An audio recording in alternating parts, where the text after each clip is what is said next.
So would you say these pancakes are spheres, or would you say they're flat? I mean, what I'm observing with my physical senses is that these pancakes are flat, because there's zero detectable curvature on these pancakes. However, according to mainstream science, something that has no detectable curvature whatsoever is actually a sphere.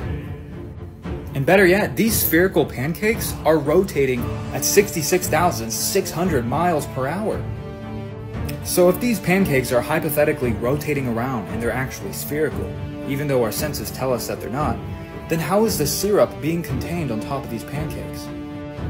Well, the answer is gravity. Gravity is magically holding together all of the syrup around these spherical pancakes that are rotating 66,600 miles per hour. Even though we can measure and see that they look and appear to be flat, they're actually spherical pancakes. Better yet, just go ahead and put sci, nt, and fic into Google Translate and translate it from Latin to English. Look what it says, folks. The scientific method. Oh. So are you actually thinking for yourself? Or are you just mindlessly consuming and regurgitating whatever you hear? You decide. Oh, and disclaimer, this wasn't actually about pancakes. Peace out. Every time we see further than the curvature of the Earth should allow, they call it a mirage. Yet the long-distance observations we make are never floating like a real mirage. It's always right where it would be if the Earth were flat. It's no coincidence that the limit of our human eye is about 3 miles away, which is the exact amount of distance to the horizon. This is a form of math magic, so the limit of human vision has disguised itself as curvature. They would call this the curvature of the Earth, but the truth is the vanishing point is due to convergence. So everything below your eye level and everything above your eye level will meet as you go further away. Imagine this to be a cylinder rolling inward and this to be a cylinder rolling inward. The further things get away, they roll into this apparent horizon. Refractions such as inferior and superior mirages have also been doctored up to be curvature as well. So in this photograph, what we're experiencing is refraction in the bending of light, causing this bridge to look like it is bent. They'll call this the curvature of the Earth. Then they will call this refraction. They're saying that the reason you can see all the way to the end of this bridge is because of refraction. But the photograph they're calling Earth curvature is actually the refraction. You can actually see the light bending here. But this is crisp and clear with no obscurity and at a lower perspective. You can recreate the optical phenomenon of boats disappearing bottom up just by zooming out. You can watch the boat disappear bottom up, and then when you flip it around and zoom back in, you can see it reappear top down. That's because of the convergence. Remember, it kind of rolls in itself. They love calling the limits of our vision and refraction curvature, and they love calling long-distance flat observations refraction. Like the Walter Bislin Earth Curve Calculator with the little refraction slider where you can make any observation possible with refraction. But that's MatheMagics for you, like the heliosorcery model, the reverse engineered of the geocentric. You know, as long as they account mathematically, they can do anything they want with this model. Tomorrow you could wake up and they'd say, oh, we were wrong about the sun. It's actually 40 million miles closer than we thought and a bit smaller than we thought. And you wouldn't know the difference as long as they accounted mathematically for it. That's what they do. Hey guys, this is a geocentric flat earth map. Just like Genesis 1:14 says, God put the luminaries in the firmament and it goes around the sun and the moon, and that causes our seasonal changes and everything. And then we see here Antarctica is not a continent. It's actually a 360-degree ice wall that contains our oceans and seas. And everything is biblical about the flat earth, geocentric flat earth map. What you have a problem is with science, they have a lot of theories and they just keep adding theories on top of theories. But the truth is the sun and moon are local. They are in our firmament and they go in cycles that causes our different seasons. So even though we all know the Earth is a globe, it's an undebatable fact. We have a camera height of 2 feet in this video, and the camera is zooming in on a boat that is 16.8 miles away. Now the visual horizon is 1.73 miles away from a camera height of 2 feet, as in there will start being noticeable curvature and things will disappear below a curving horizon at 1.73 miles from the camera. So even though we see this boat, it's actually an illusion because it is 151 feet under curvature. The light is constantly refracting over our curving horizon for no apparent reason. And that is how we're actually seeing this ship. You should not believe your own five senses. You should just listen to what your government says, even though every image of Earth from space is completely edited and CGI, it's actually real. This is how they show us scientific facts, by using CGI edited photos and constantly changing the size of continents. I don't remember Australia being half the size of Africa, but it is half the size of Africa, because you shouldn't believe what your five senses are telling you. The Earth is obviously a globe, guys. You know, a flat earther will look at this and go, that ain't true, it's a globe, even though it just shows a circle. And then a glober will look at this and go, this isn't true, the Earth revolves around the sun, it's bogus. I look at this and go, I wonder what they're trying to show us where they have the sun in the fourth line around Earth. Does that mean that it's like a moon? No, it's the fourth celestial sphere up above this great plane of creation that we call planet Earth. The sun energy resides in the middle of the spheres, the four. You have three above it and you have three below it. The sun is in the middle. It's the ohm, the balance, the pendulum. Government space agencies are freely receiving trillions in currency to produce little more than rockets that always end up in the ocean and CGI cartoon images on our television. And this is how they tell you a vision, maintaining illusion, which is cheap rather than being unrealistically expensive for having all these enterprises. It is actually a lucrative and profitable scam, a productive money maker.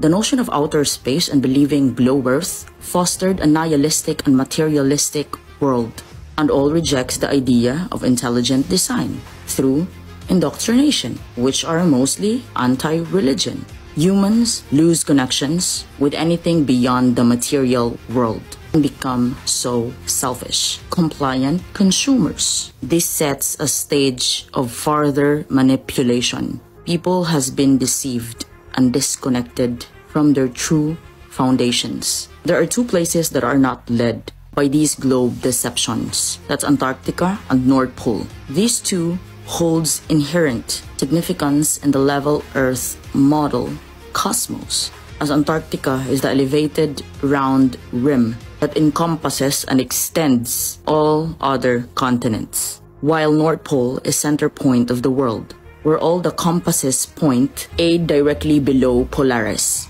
which is the only stationary star in the sky.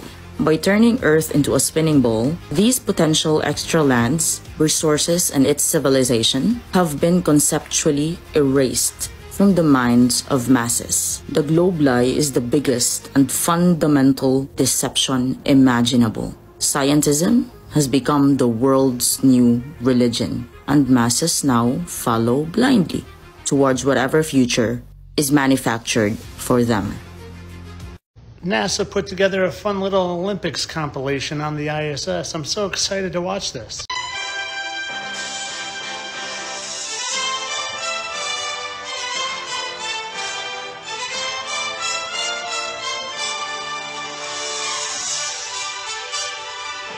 Did you see that? That's strange. What the heck? What's going on here? I was enjoying this, but then I noticed something. It was so strange. I was enjoying my NASA fanboying out, and I don't know. Looks like her eye is glitching out or something. What? Why would that happen? Why would that happen? They're up in the ISS. Oh, it must be the delayed feed that we're getting back here on Earth is making it look like it's a green screen. That must be it. Well, good. Now I can go back to being a fanboy and ignoring any evidence that would make me think that anything they're doing isn't true. He proves that the moon landing video is completely fake by finding the exact spot in the U.S. desert where this scene was supposedly filmed. It's quite compelling and shocking. It's important to know that a Google AI presented in Russia can determine if a video is fake or not. During its presentation at the Kremlin, Vladimir Putin chose the moon landing video to test this AI. The AI concluded that the NASA moon landing video was totally fake. NASA admitted the video was fake, claiming they had lost the original. Elon Musk reacted by saying he understood why we never went, considering our current technological limitations, which is pretty crazy. This debate has reignited conspiracy theories and sparked many discussions about the truthfulness of historical events. Many people now wonder if other major events were also faked. Authorities and scientists are working to provide clearer evidence and explanations to quell the skepticism. Attention all passengers, this is your captain speaking. We just want to let you know that you can remove your seatbelts. We have achieved the level of flight, cruising altitude of 30,000 feet, and we hope you enjoy the rest of your flight. You use your 4 fingers on the dash to maintain your horizon. You know which direction you're going. You keep your airplane level at cruising altitude. You can tell your pitch. You can tell your tilt. You can tell your turn level. Ladies and gentlemen, we are experiencing fictitious forces and curvature out of nowhere. None of our instruments are designed for spherical surfaces, and our training facilities did not train us with these fictitious forces. So we were told to assume the Earth is flat and non-rotating, and now we're all gonna die. Smoke them if you got them. Our instruments no longer work. Does anyone actually still believe that this piece of junk went through a space vacuum 238,000 miles away and landed on the moon? Yeah, this is what NASA's saying landed on the moon. I mean, just look at this thing. It looks like it's made out of cardboard box, aluminum foil, and duct tape. Yeah, that's right, duct tape. But remember the moon buggy they took to the moon? Yeah, well they're saying they used duct tape to hold it together. You guys don't believe me? Well, let's ask NASA. NASA admits that they used duct tape to hold the moon buggy and moon lander together.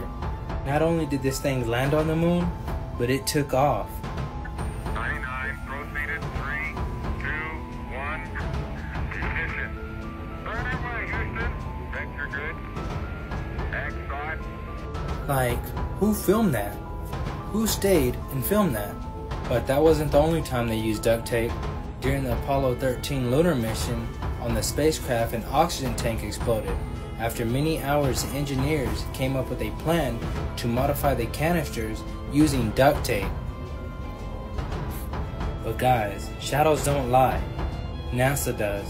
Remember Bill Nye, the science guy? You go to Wikipedia and it says actor.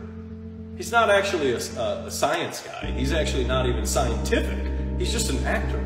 They paid him while we were in the Rockefeller schools to make us believe all the narrative. That's who Bill Nye, the science guy, is. Trusting the science. Remember that whole thing? He's an actor. They're all actors. And they're just brainwashing you while you're young, so you're like, oh, I love Bill Nye. You know, he's telling me about how we're going to the moon. Even though Buzz Aldrin said we never went. But Bill Nye told me.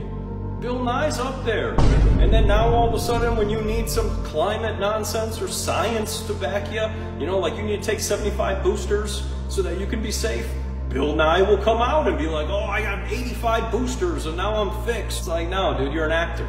You're an actor. You're all actors.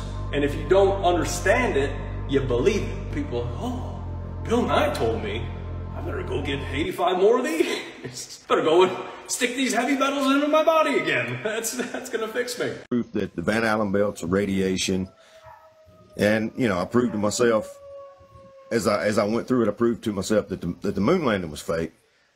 You get to that point, I think you should wonder that first if you can get past it. But anyway, the point I'm getting at is, if you believe that the moon landed, if you think that tweaker shelter that landed them, you know, that supposedly landed up there is real, that they even said that you could take your finger and put through the side of it, went through the Van Allen belt. Who was it that said that you could put your finger through it? Tweaker shelter? I love that tweaker shelter. I mean, really, that's what it was. It looked like some kind of cardboard paper mache tweaker shelter. They running around up there. First steps. You know what I mean? It's the R word all day long, man. Everything. It's just everything about it's R word. But you know, that was awesome. Really, examine that thing. Just pull up a picture of the lunar. Oh well, even better. They hauled in that tweaker shelter, that dune buggy, with lawn chairs folded out on it, talking about these are our seats. From them days, that's exactly what lawn chairs look like. They were those aluminum, plaid-colored fold-out chairs. You remember them, don't you, Fred? I still want one. It came in the mail, and y'all are opening it with me. Ooh. Smell it. Woo!